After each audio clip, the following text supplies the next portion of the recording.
Okay, so you're trying to get up to speed fast on something pretty complex. And yeah, the Idaho student murder case, especially the legal stuff, it's been all over the news. It really has. Today, we're going to really dive into one specific piece. Bryan Kohberger's autism diagnosis.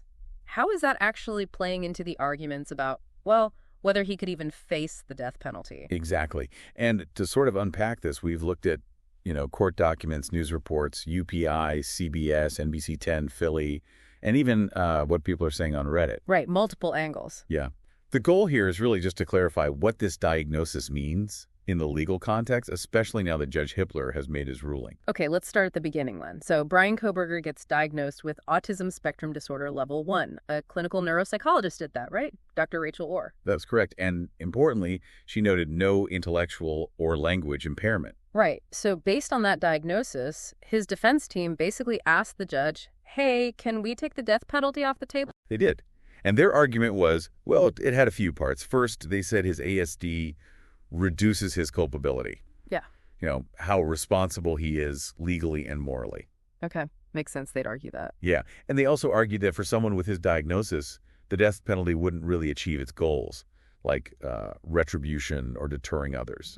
Plus, they raised this concern that his autism might make him more vulnerable, more at risk of being wrongly convicted or sentenced to death. That's a big claim. It is.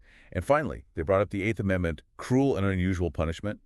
They essentially tried to link ASD to intellectual disability, citing that big Supreme Court case, Adkins v. Virginia. Ah, the Atkins case. Yeah, we'll probably talk more about that. Yeah. But the prosecution, they weren't having it. Not at all. Their argument was pretty straightforward. Look, the Supreme Court in Adkins only said you can't execute someone with an intellectual disability. Right. And they stressed that Kohberger's diagnosis is level 1 ASD without intellectual impairment. So, different category in their view. Which leads us right to Judge Steven Hippler's decision. This was April 24th, 2025. Yep, that's the date. And he denied the defense's request. He said, no, the death penalty stays on the table for now. Okay, so what was his reasoning? Why did he deny it? Well, Judge Hippler laid out a few key things. First off, he was really clear. No court anywhere has ever said that having autism spectrum disorder automatically disqualifies someone from facing the death penalty, period. So no precedent. Exactly, no precedent. And he said the defense just hadn't shown enough proof that ASD is legally the same thing as an intellectual disability when it comes to that specific death penalty exemption from Atkins. Okay. He also talked about this idea of a national consensus. Basically, he said there's no evidence that the country as a whole, through its laws or court rulings, agrees that people with ASD shouldn't face capital punishment. So no widespread agreement to point to. Right. But, and this is important, he did say that the ASD diagnosis could potentially be used later on as a mitigating factor. So if Kohberger is convicted during the sentencing phase, the defense could argue that his ASD is a reason why he should get life in prison instead of death. Doesn't block the possibility, but it could influence the final decision. I see. So it's not a disqualifier up front, but it might matter down the line. Precisely. Okay, let's dig into that distinction he made between ASD and intellectual disability a bit more. You mentioned the Atkins precedent. How did Judge Hippler apply that? Yeah, his analysis of Atkins v. Virginia was pretty central here. He pointed out that the Supreme Court's decision in Atkins focused very specifically on two things combined: significantly sub-average general intellectual functioning, basically, a low IQ, and significant limitations in adaptive functioning. Adaptive function, like daily living skills. Yeah, things like communication, social skills, personal independence, stuff like that. And crucially, both the low IQ and these adaptive limits had to show up before age 18. Okay, very specific criteria. Very specific. Then Judge Hippler looked at the diagnostic criteria for ASD using the DSM-5, the standard diagnostic manual. And those criteria, they focus on deficits in social communication and interaction, and restricted or repetitive behaviors or interests. Right, not intellectual deficiency. Exactly. Intellectual deficiency isn't like a core requirement for an ASD diagnosis. You can have both, but you don't have to. So the judge is saying the fundamental definitions are just different. Even if someone with ASD has some challenges with social adaptation, it's not the same thing the Atkins ruling was talking about. That's the gist of it. He even mentioned another case, United States v. Roof, the Charleston church shooter. Roof also had an ASD diagnosis, apparently, but his IQ was a 125. The court in that case didn't apply Atkins. Interesting comparison. But didn't the defense argue that even if the cause is different, the problems with adaptive functioning might be similar enough? They did try that angle, yeah.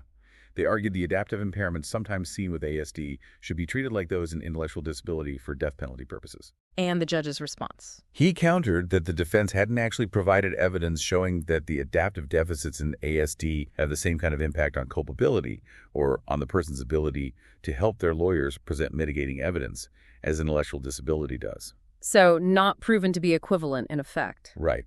And he also mentioned, that ASD is a spectrum. It presents very differently in different people. That variability makes it really hard to justify a single blanket rule, a categorical exemption for everyone with the diagnosis. That makes sense. What about the evolving standards of decency argument? Did the defense bring that up? Oh yeah, that's a standard argument in these types of Eighth Amendment challenges.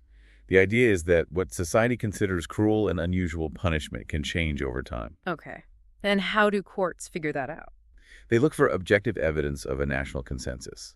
Usually that means looking at what state legislatures are doing or states passing laws against executing certain groups. They also look at federal laws, jury verdicts, executive decisions, things like that. So what evidence did the defense point to? They pointed to laws in Ohio and Kentucky. These states have passed laws offering some protection from the death penalty for individuals with certain severe mental illnesses. Ah, but severe mental illness, not specifically ASD. Exactly. That was Judge Hippler's point. He noted those laws typically cover conditions like schizophrenia, bipolar disorder, delusional disorder. Conditions often seen as more severely impairing in the way that directly impacts culpability in the eyes of those specific state laws. And ASD wasn't listed. Right. And he also added that courts generally, including Idaho's own Supreme Court, haven't been willing to stretch the Atkins ruling beyond intellectual disability, not even to cover severe mental illness, let alone ASD. So basically the legal landscape hasn't shifted enough yet to support exempting ASD. That's how Judge Hippler saw it. The evidence of a national consensus just wasn't there for him. Okay, moving away from the pure legal definitions for a second. The defense also mentioned the media, right? The intense focus on Kohberger's autism. They worried that could bias things. They did. They argued that all the media attention on his ASD diagnosis could make it impossible for him to get a fair sentencing, that jurors might be prejudiced by it. And what did Judge Hippler say to that practical concern? He acknowledged the media attention, sure, but he said there's basically no legal precedent for throwing out the death penalty possibility just because of news coverage. So not grounds for striking it? No. He said those kinds of concerns about fairness and bias are what things like voir dire are for. That's the jury selection process, right, where they question potential jurors. Exactly. You use voir dire to try and weed out biased jurors. And he also said expert testimony during the trial itself, especially if they get to a penalty phase, can help educate the jury and counter any misconceptions from the media. It's interesting you mentioned the public discussion earlier, the Reddit thread. What was the feeling there? Because this intersection of autism and high-profile crime, it's sensitive. Very sensitive. And yeah, looking at that autism thread, you definitely saw frustration. Some people were really upset, feeling like the media was potentially maybe unfairly linking autism itself to the crime. Like reinforcing negative stereotypes? Precisely. One person called it trigger bait and mentioned typical tropes against ASD. There was a real concern about misrepresentation. Did anyone offer a different perspective on why the diagnosis was being brought up? Yeah, there was another comment that sort of clarified things from their perspective. They suggested the defense's main argument is actually innocence, focusing on what they see as problems with the DNA evidence. Right. That's separate. Totally separate. And this commenter believed the autism diagnosis wasn't being used as an excuse for the murders, but specifically came up in the context of arguing against the death penalty. Like, the psych evaluation was maybe done in preparation for a potential sentencing phase, not as a core part of the not guilty defense. They felt the media might be, well, getting the wrong end of the stick about its strategic role. That's a really important clarification. So the ASD is about the potential punishment, not necessarily the defense against the charges themselves. That seemed to be the understanding or interpretation shared in that part of the discussion, yes. Okay.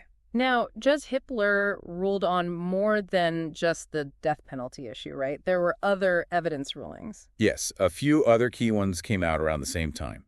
He dealt with the 911 call made by the surviving roommates. Ah, yes, admissible. Most of it, yes. He ruled most of the call is admissible. However, he did say some parts containing hearsay need to be redacted, cut out. Specifically, statements relayed by one woman about something she didn't directly witness herself. Okay, that makes sense legally. What else? Text messages. Texts between the surviving roommates around the time of the attack. He indicated those are likely admissible, but the prosecution still needs to formally lay the foundation, prove their relevance and authenticity at trial. Gotcha. And any rulings on experts? Yes. The defense had tried to exclude testimony from several prosecution expert witnesses, people set to talk about forensic evidence, electronic data, things like that. Judge Hippler denied that request. So those prosecution experts are currently expected to testify. Okay, so with these rulings made, where does the case stand now? What's the timeline? Well, the trial is currently set to begin on August 11th, 2025. That's the target date. And just to remind everyone, Bryan Kohberger is facing 4 counts of first-degree murder and 1 count of burglary. That's right. Related to the stabbing deaths back in November 2022 of Ethan Chapin, Xana Kernodle, Madison Mogan, and Kaylee Goncalves. Okay, so let's try to boil this down then. The absolute key takeaway from Judge Hippler's recent ruling on the autism diagnosis and the death penalty, what is it? I think the main point is this. Judge Hippler decided that Bryan Kohberger's diagnosis of Autism Spectrum Disorder Level 1, as presented, doesn't legally disqualify him from facing the death penalty at this stage. Even though the defense argued it should. Right. The judge basically said that under current law, specifically the Supreme Court's Atkins precedent, ASD is not equivalent to intellectual disability for the purpose of this automatic exemption. And he didn't see a national consensus against executing individuals with ASD either. But crucially, it could still come up later. Yes, absolutely. He left the door open for the defense to argue that his autism is a mitigating factor during the sentencing phase if he is convicted. So it's not irrelevant, just not a complete bar right now. It really does highlight just how complicated things get when mental health conditions intersect with the legal system, especially, with something as final as the death penalty. It absolutely does. It's a constant area of debate and development in the law. Which kind of leads to a final thought, maybe something for you, the listener, to think about. Yeah, as our understanding of neurodevelopmental conditions like ASD keeps evolving, as science learns more, how should the law adapt? How might legal ideas about culpability, about responsibility, and about punishment change in the future? It's a tough question. This case really puts a spotlight on that tension between current legal standards and evolving scientific and societal understanding. Definitely something to keep an eye on, not just in this case, but in legal discussions moving forward.